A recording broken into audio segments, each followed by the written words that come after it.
Mga kasama, alam nyo bang 1.7 million ang namamatay sanhi ng mababang pagkain ng gulay at prutas sa buong mundo?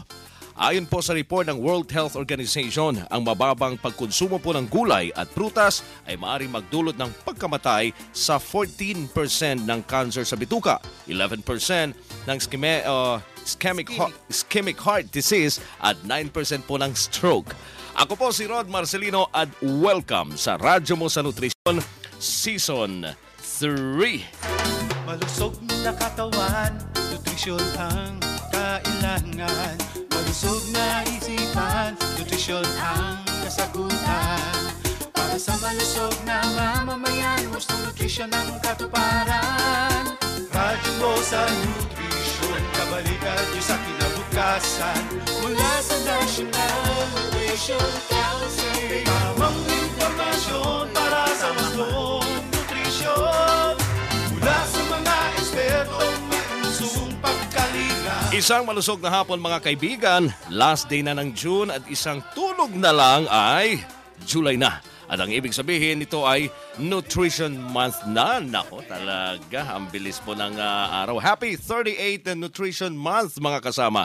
Inunahan ko na kayo sa pagbati. Pero bago pong lahat, babati muna ang kampiyon natin sa wastong nutrisyon. Ang Executive Director po ng National Nutrition Council, si Assistant Secretary of Health, Bernie Flores. Ma'am Bernie, magandang hapon po. Oy, magandang hapon, Rod. Bisperas na nga ng simula ng Nutrition Month na celebration. Para sa ating bagong listener at mga hindi pa nakakaalam, taon-taon po kasi tuwing July or Hulyo ay ipinaaalala sa atin ng pamahalaan sa pamamagitan ng National Nutrition Council ang kahalagahan ng wastong pagkain at ang positibong epekto ng nutrisyon sa ating kalusugan. Ang Presidential Decree 491 na noon pang 1974 na pirmahan po ang nagtalaga sa buwan ng Hulyo bilang Nutrition Month. Di po ba, ma'am? Correct, Rod. Correct. Sa pagdiriwang ng Nutrition Month sa bawat panig ng bansa, ay nabibigyan din natin ang kahalagahan ng nutrisyon. Hindi lamang sa individual o buhay ng bawat mamamayan, bata man o matanda, babae man o lalaki, pati na rin yan sa kaunlaran ng ating bansa. Ay, nako, totoo yan, ma'am. Nung sinunod ko ngayong mga payo sa episode nating Malnourished Ka Ba? Ilang araw lang, abay nako, ramdam ko na agad ang improvement sa aking pangangatawan. Oo, tumaba ako ng konti. Pati nga mood ko, nako, laging maganda. Oo, tama ka, Rod.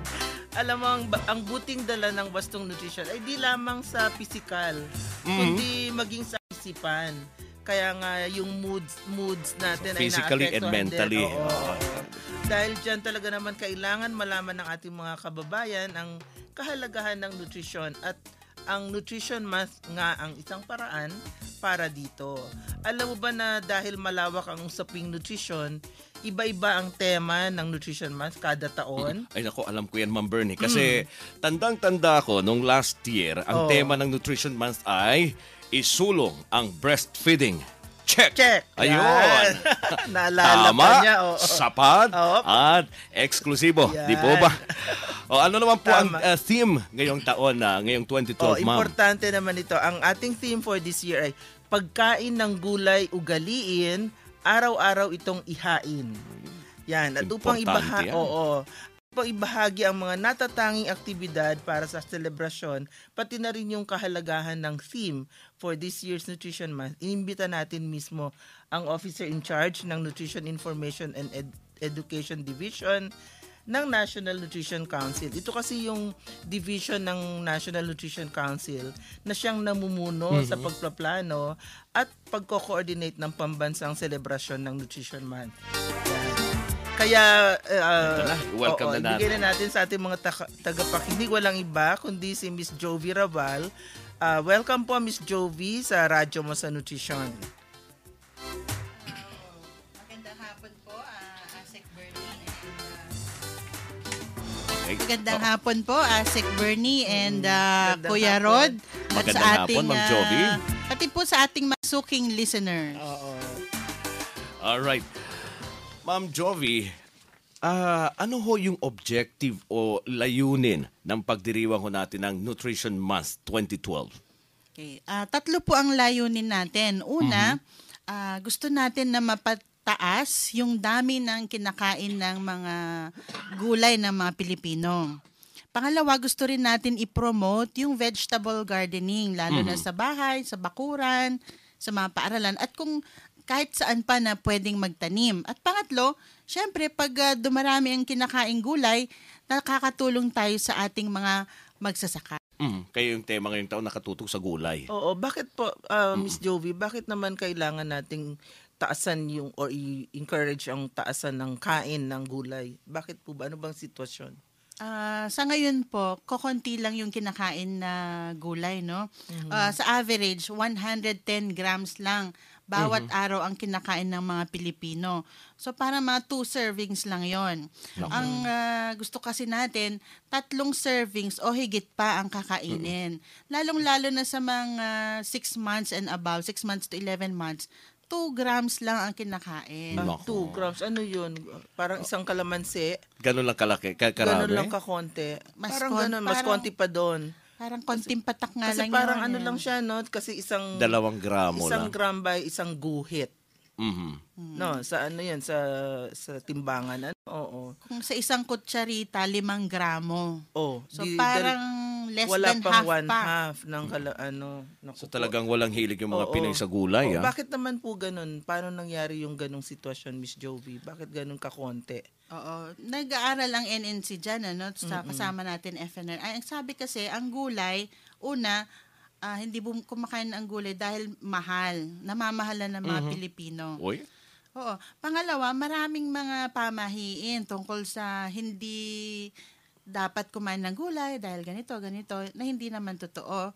Pangalawa, yung iba nahihilig sa mga fast foods ayun. or mga oo. instant foods na ayaw nang magluto ng gulay Tinatamad dahil na. mabusisi daw, maraming preparasyon.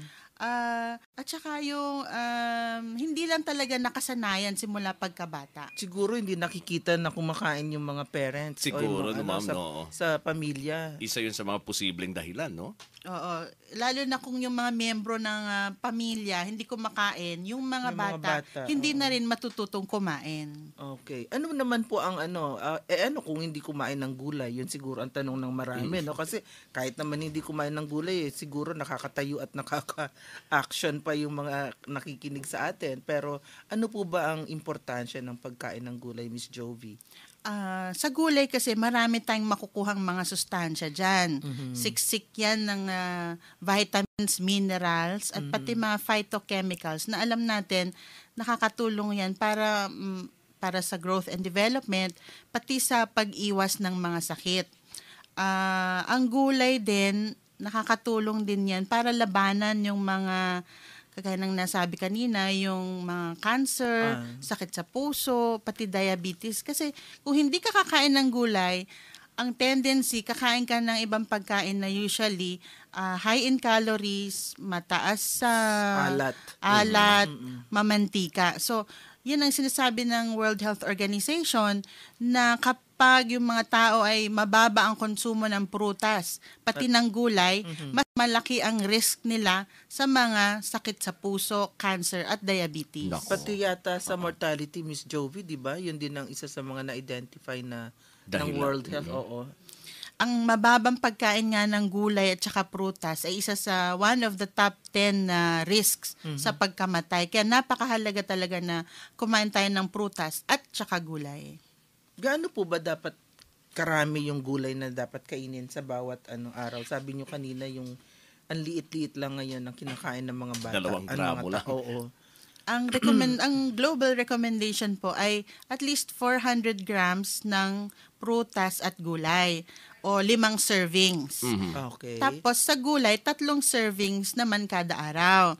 So, gaano ba kadami ang isang serving ng gulay? Kapag hilaw ito, yung mga madahon, katumbas yan ng 1 cup o 25 grams. Okay. Kapag naman yung mga ibang gulay, kagaya ng kalabasa, patola, Yung hindi madahon. Oo. hindi madahon naman, kalahating tasa yan keluto o hilaw man o luto. So kalahating tasa, mga 40 to 45 grams ng isang serving. So i-times 3 natin yon, pwede sa breakfast, sa lunch, sa dinner, or pwede ring snacks para ipasok natin ang gulay sa ating daily diet. Ang problema kasi, Miss Jovi, sa gulay, parang hindi siya interesting kainin. Parang hindi siya bland ang lasa. Oo. Tapos paano ba natin gagawing interesting or kaakit-akit sa kasi mata, partikular ng mga bata. Parang yun ang challenge. Correct, talaga. Mamo. Kasi usually, siniserve lang yung mga ginisang sayote, mga ganun lang, no? Pag kumakain tayo sa labas. So, para make it interesting, una ang isang sekreto dyan, yung variety. Dapat iba-ibang klaseng gulay. So, pwedeng guide natin yung color wheel. Pwedeng ngayon green, minsan yellow, pwedeng violet, yung ating talong, ano? So, isa yon. And then, iba-iba rin yung paraan ng pagluluto. Pwede nating i-steam, i-microwave, hindi lang yung gisa. Pwede ring ihawin. Napakasarap yung mga inihaw na gulay, kagaya ng mga bell peppers. Pag inihaw yan, tumatamis, lumalabas yung tamis niya. Kaya, nawawala yung pait, imbes tumatamis. So, mas kaayo-ayo yan sa mga bata. Okay. Pagbet ho. Pakbet. Di ba maraming variety? Oo, pakbet, paborito ko yan, mga Ilocano, no? Parang pakbet, pwede yan yung ampalaya, talong, okra, sigadillas, kapatani. Yung totoong Ilocanong pakbet, walang kalabasa yan.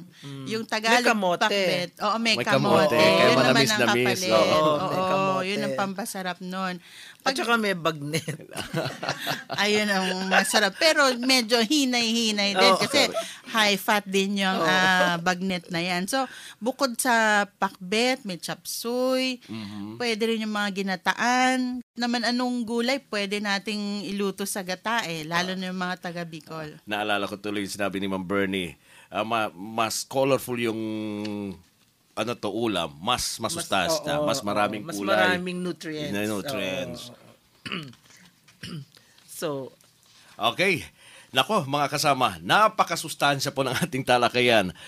Kung nais nyo pong magtanong sa ating bisita si Ma'am Jovi Raval, ang office in charge po ng Nutrition Information and Education Division po, text lang po sa ating text line. Bukas na po ang ating text line, 0919-884, mga kasama, 0659. Again, ibabalik ko lang po, 0919-884-0659. O tumawag po sa ating landline 882-2374. Magpapatuloy po ang radyo mo sa Nutrisyon. Pero puntahan natin sandali ang ating text question of the day. Okay, Rod.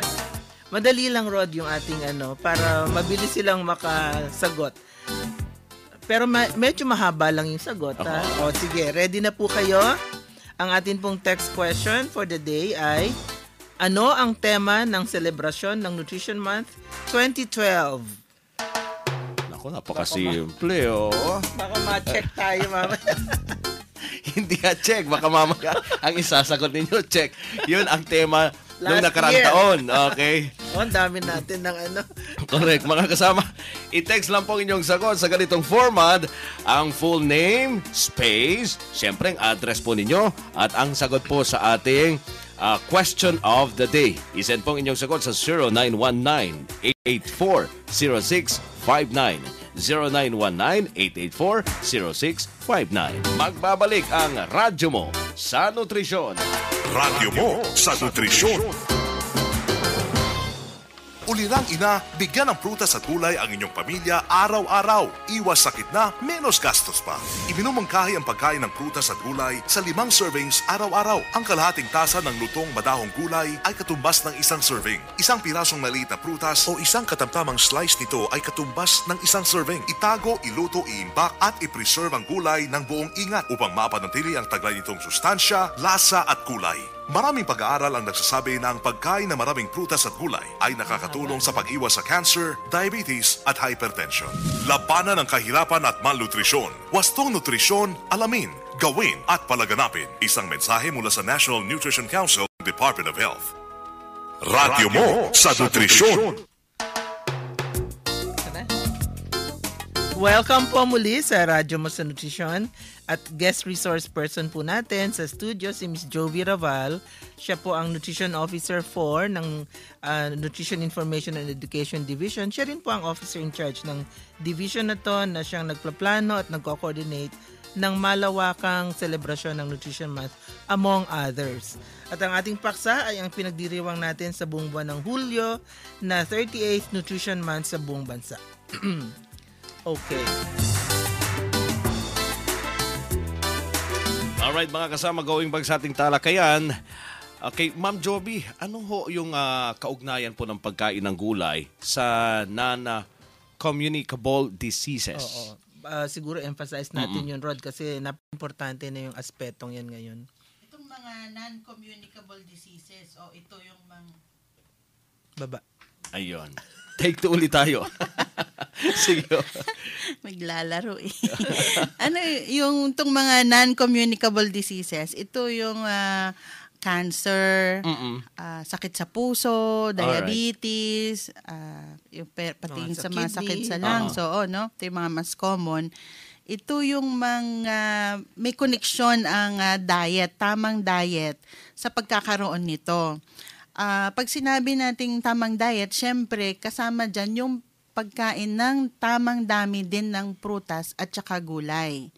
So, marami kasing mga protectants at saka phytochemicals ang gulay. Yung iba hindi pa nadidiskubre. Pero libo-libo yan na ito yung tumutulong para makaiwas sa mga ganitong sakit. Ayun. Parang sila yung taga-linis, taga-habol ng mga free radicals na usually yun yung nagiging cause ng mga kung ano. At nagpapalala sa... Yung kasi yung mga non-communicable diseases, Rod, hindi na yan nakakahawa. Noon kasi ang tingin natin, yung uso natin noon ng mga sakit na maraming pumapatay sa mga Pilipino, yung mga nakakahawang sakit. Pero over the years, recently na, ay yung ang mga number one killers na yung mga non-communicable, yung hindi nakakahawa. Pero perpetual. Cancer, pag nagkaroon ka, mukhang pangmatagalan yung laban natin dun sa sakit na yun.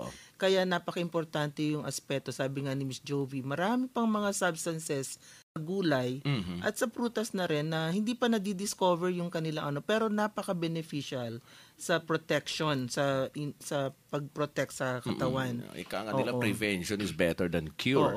So, kailangan talaga natin kumain ng gulay to prevent na magkaroon ng ganitong mga sakit. So, ano naman, Ms. Jovi, yung mga pinakamainam na paraan para lubos na mapakinabangan natin itong mga bit-bit ng mga gulay na ito na mga protection sa ating katawan?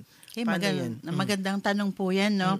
So, pag kakain po tayo ng gulay, maganda kakain tayo ng fresh. Yung pinaka-fresh, yun ang pinakamaraming sustansya.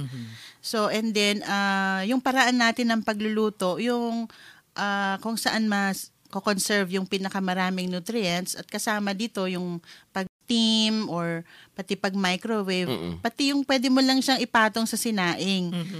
Sandali, maluluto na siya. At yung kadalasang ginagawa ng mga Pilipino, yung pag naghihiwa ng gulay at saka pa lang ibababad sa tubig. So, dapat po hugasan po muna natin at saka po hiwain. Wag na po nating ibababad kasi doon nawawala yung mga sustansya. Water-soluble vitamins, sumasama. Unless gusto mo ring gawing pang sabaw, Miss Jovi, yung pinagbabaran, di ba? Pwede rin yun. Basta po, malinis yung tubig. Malinis na. Ako, ginagawa ko sa talbos ng kamote, nilalagay ko sa ibabaw ng kanin. Tapos isasawsaw sa kalamansi. Ayun na naman. So, puntahan naman natin ang Nutrition Month, Miss Jovi. Ano ba ang mga activities na nakalatag ngayong Nutrition Month 2012? Buong bansa po nagsi-celebrate ng Nutrition Month. Siyempre po, pinapangunahan yan ng National Nutrition Council. Meron po tayong national launch na gaganapin sa July 2. Lunes na yan. Monday na. Sa Concepcion Elementary School, kung saan umpisan po yung simultaneous na nationwide vegetable gardening sa mga paaralan. So kasama po natin dyan si Secretary of Health na si Secretary Ona at po mga miyembro din ng NNC Governing Board, si Yusek Rodinas, taga DepEd din po, and taga DSWD. So pangungunahan po yan ng vegetable gardening, and then of course mga different games for children para maengganyo sila na kumain ng gulay. Pero Miss Jovi, yung sabi mong nationwide, lahat ng schools meron ding activity? Opo, maganda po kasi sa ating advocacy, ang DepEd nag-issue ng isang memo circular, yung Memo Circular 101, Series of 2012, na ini-encourage lahat ng pampublikong elementary and secondary schools na magkaroon ng simultaneous vegetable gardening sa Lunes, sa July 2. At the same time, meron na ng National Greening Program ang DepEd na talagang ina-encourage na magtanim. Hindi lang naman mga gulay, Sa lahat ng mga public schools, Oo, no? pati mga punong kahoy, kasi part 'yun ng poverty alleviation strategy ng ating bansa. Kailangan ating din yan. pamahalaan. Oo. Miss Jovi, yung yung tanong pa natin na yung bang kung puro gulay lang kakainin, paano naman 'yun? Mas maganda ba 'yun sa katawan? Yung marami na ngayong tao na, ang tawag ba doon? Vegetarian. O yun, vegetarian. Oo. Okay ba yun, Miss Jovi? Saka yung mga nagda-diet, puro gulay lang din kinakain nila. Oo. Siyempre po, ang pinakamainam balanced diet. So, bukod po sa pagkain ng gulay, prutas, dapat samahan po natin nung mga sources natin ng carbohydrates din po at protein. So, meron tayong mga carbohydrates, kagaya po ng kanin. Importante yan kasi yan ang nagbibigay sa atin ng lakas, pati ng protein. Pwedeng gulay, pwedeng karne, pwedeng itlog, yon. So, ang mahalaga po, balanced diet po. Yung mga vegetarians po, sila yung mga totally gulay lang. Pero pag ganun, may mga kulang din na mga vitamins na kailangan nila ng supplementation. Otherwise, hindi sapat yung diet nila. Oo. Pero masasabi ba natin, Ma'am Jovi, na mga healthy ang mga to? O, Ma'am? Yung mga vegetarian? Pwede rin po. Basta, kasi there's a way na they can get their proteins from mga legumes, mga nuts, mga tokwa, gano'n, no? And then their energy sources, kasi mga fruits naman, mataas yan sa energy. So, it's proper planning lang po ang kailangan, and then some supplementation ng calcium and vitamin B12. At saka yung kanilang energy level, medyo mababa, Miss Jovi, napapansin mo? Oo, mas peaceful sila, hindi sila masyadong aktibo. Mahinahon. Payat pati sila. Oo, yun. Ito, Ms. Jovi, bigyan natin ng daan itong nagtanong sa atin, nagpadala ng text question.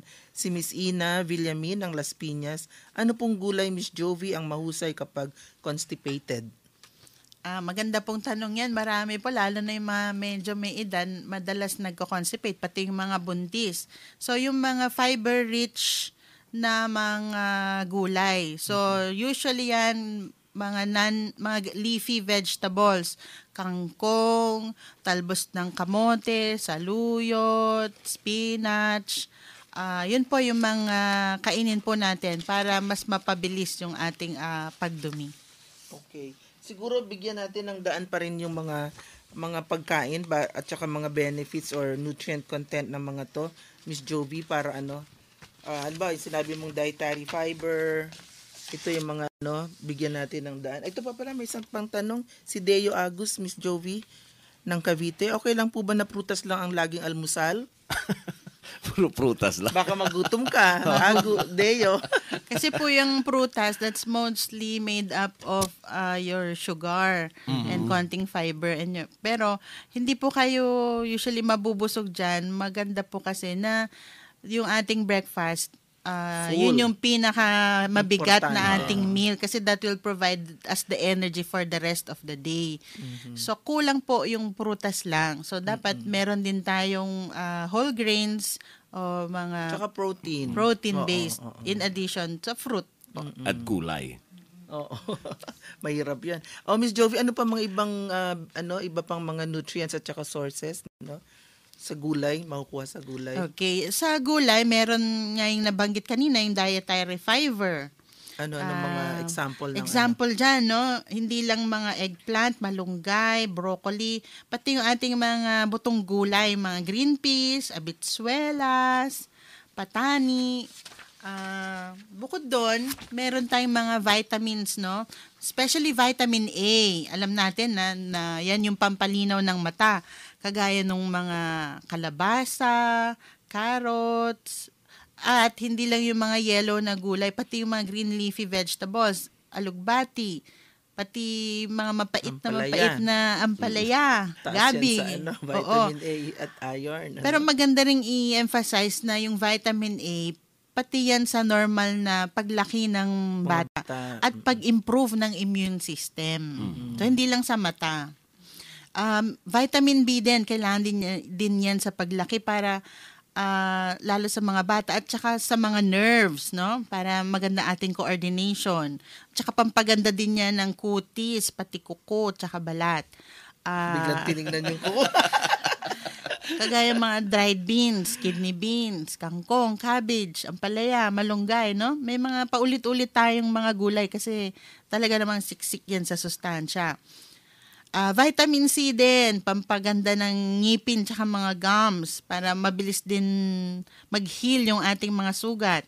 Makukuha natin sa red and green bell peppers, cauliflower, pati tomato juice, cabbage tsaka broccoli. Oh, sige, 'di ba? Ang daming mga nutrients na functions ang ating mga gulay. May pahabol pa ata tayong tanong. Ay, Miss Jovi, meron pa tayong isang activity na napaka-importante para i-remind natin ang ating mga meron tayong conference, 'di ba?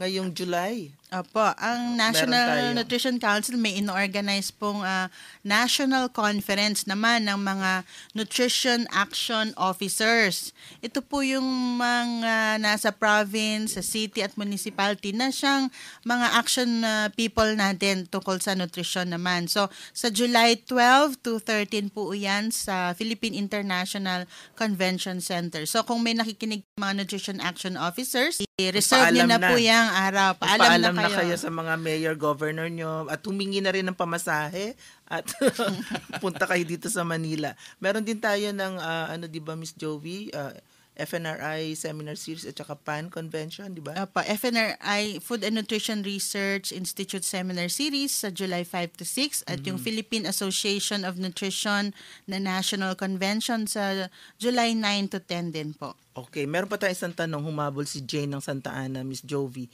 Breakfast ko ay pinakuloang kalabasa, saging at egg. Lunch ay green leafy vegetables and fish. Healthy po ba yun? Very good nga po, no? So you have Wala siyang kanin. Walang kanin. Pero, oo nga. Nagda-diet siguro yung texter natin. Yung kanyang carbohydrate source ay yung saging, tsaka kalabasa. And then, pagtanghali naman, meron din siyang fish tsaka leafy vegetable. So, hindi lang dun sa klase ng pagkain, pati dun din sa quantity. So, dapat tama din yung dami ng kakainin para balanced diet. Ayun. Oo, tsaka wag naman yun lang ang kakainin mo, iha. Jane, kasi nakakasawa rin yan kung araw-araw yan lang ang kakainin mo. Okay, so mahalaga para sa ating lahat ang wastong nutrisyon, Rod? Binibigyan din natin, di lamang ngayong July, celebration ng Nutrition Month, kundi every day, all year round, na sa pagkain ng wasto ay nababawasan ang panganib ng mga karamdaman gaya ng mga sakit sa puso, ilang uri ng cancer, diabetes, stroke, at even osteoporosis. At it's never too late na simulan ng kumain mga kasama ng healthy foods sa halip na pagkain po ng maalat, mamantika at sobrang matatamis. Tama ka, Rod. Kaya't meron tayong Nutrition Month kada taon para maipaalam sa lahat ang kahalagahan ng nutrisyon. Inaanyayahan ko ang lahat na isabuhay natin ang pagkain ng gulay araw-araw. Tandaan, 3 o higit pang dulot ng gulay kada araw ang kailangan natin. Kaya totoo nga ang kasabihang kumain ng gulay, pampahaba ng buhay. Maraming salamat, Miss Jovi Raval, sa iyong pagpapaliwanag kung ano ang Nutrition Month at kung bakit ito mahalaga sa ating lahat. Maraming salamat din po, Asik Bernie, at sa lahat ng nakikinig, araw-araw po tayong kumain ng gulay. Alright. Maraming salamat po ulit, Ma'am Jovi. Okay, ngayon naman po ang text question winners natin, puro babae, Rod, sorry. Sumagot. Oo. Mahina ngayon yung mga Oo, lalaki. sa Nueva Ecija nang galing ating first texter, si Imelda Marquez, na tama ang sagot. Pagkain ng gulay, ugaliin, araw-araw itong ihain. Ganon din si Alma Montano ng Cavite at si Annabel Garan ng Manawag, Pangasinan. Congratulations po sa inyong lahat, ang mga nag-text ng tamang sagot. At congratulations din sa mga hindi nagwagi. Dahil wala mang 100 peso load ay nadagdagan at lumawak ang inyong kaalaman sa wastong nutrisyon at kalusugan na habang buhay ninyong mapapakinabangan. Maraming salamat mga kaibigan sa inyong patuloy na pagtangkilik po sa radyo mo sa nutrisyon. At tune in po kayo lagi sa radyo mo sa nutrisyon tuwing Sabado 12:30 hanggang 1 o'clock ng hapon dito sa DZXL 558 kHz. Pwede nyo rin kaming subaybayan via www.rmnnews.com/tv. Pwede nyo rin kami maging friends sa Facebook. Hanapin lang ang radyo mo sa nutrisyon, click like at friends na po tayo. At syempre, maaari nyo rin kaming i-follow sa Twitter. Sa www.twitter.com/radyonutrition. Small letters po lahat yan. At kung nais din yung mapakinggang muli ang programa ngayong hapon at mga nakaraang episodes, punta lang po kayo sa www.youtube.com/radyo mo sa nutrisyon. Small letters din po lahat yan. Ayan mga kasama, tweet nyo lang kami ha. At i-like nyo po kami sa Facebook. Maraming salamat sa mga nag-like, ma'am. No? Medyo marami-rami na rin. Mga kasama, tandaan po dito sa radyo mo sa nutrisyon, bubusugin namin kayo sa At impormasyon. sisisigin namin kayo ng mga tip tungkol sa tamang nutrisyon. At tutulungan namin kayong iwagsi ang mga maling gawain kumukontra po sa mabuting kalusugan. Bastong nutrisyon, impormasyon. Solusyon, positibong aksyon. Tandaan po natin, malusog na katawan, malusog na isipan, para sa malusog na mamayan. Ang inyo pong lingkod, Assistant Secretary of Health, Bernie Flores. At ako naman po, si Rod Marcelino. Kami ang inyong mga kabalikat sa kalusugan at wastong nutrisyon. Dito sa Radyo Mo sa Nutrisyon. Malusog na katawan, nutrisyon ang kailangan. Malusog na isipan, nutrisyon ang kasagutan. Para sa malusog